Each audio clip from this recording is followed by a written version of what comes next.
everyone, and welcome back to my history homework.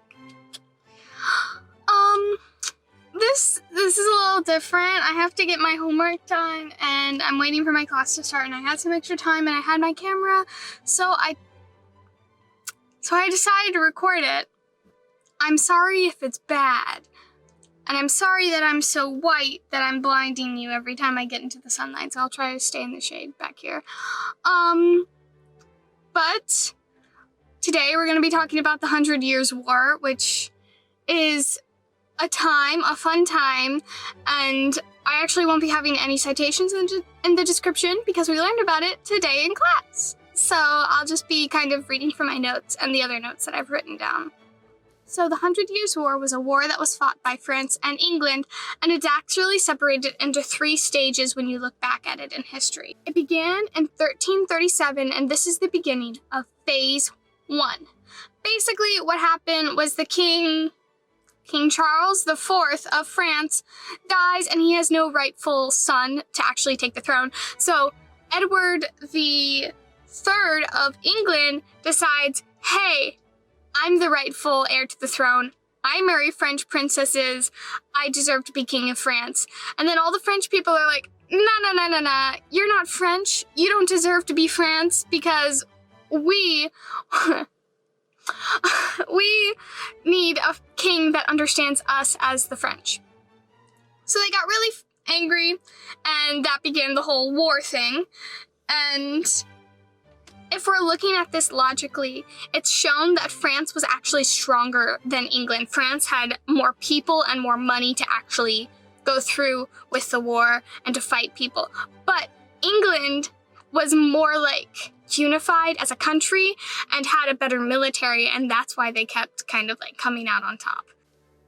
This leads all up into some fights, and then Edward invades France, and a treaty is signed, and now England owns a quarter of France.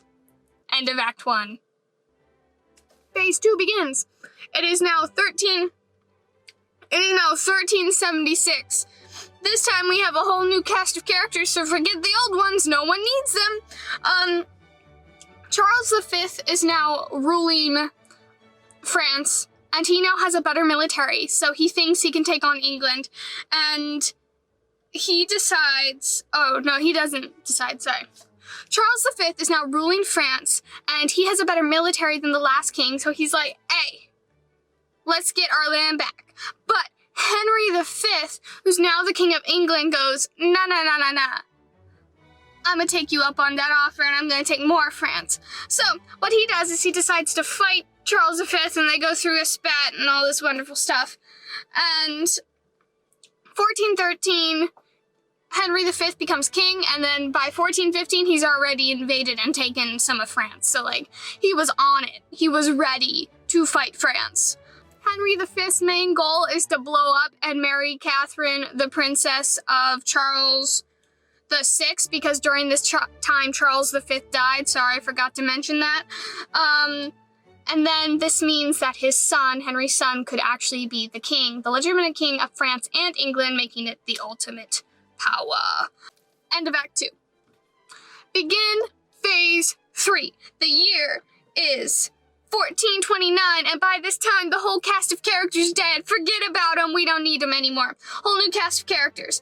So basically what happens is Joan of Arc, this lovely lady who's living out in the wilderness with her parents and stuff, and she's like 13, gets a vision from God and decides to go to Charles VII, the new king of France, and tell him of this vision. I just had a vision from God. Henry's kid is not supposed to be the king of France. We must take back France for our country. And then Charles VII goes, hell yeah, and decides to take back France with Joan of Arc. So they blow through France, taking over the place, completely destroying England. And then eventually they get to Paris, and then the people who own Paris decide that Joan of Arc is a heretic and burn her at the stake. But Charles VII keeps going and keeps trying to get, France back, albeit at a much slower pace, so he's trying his best.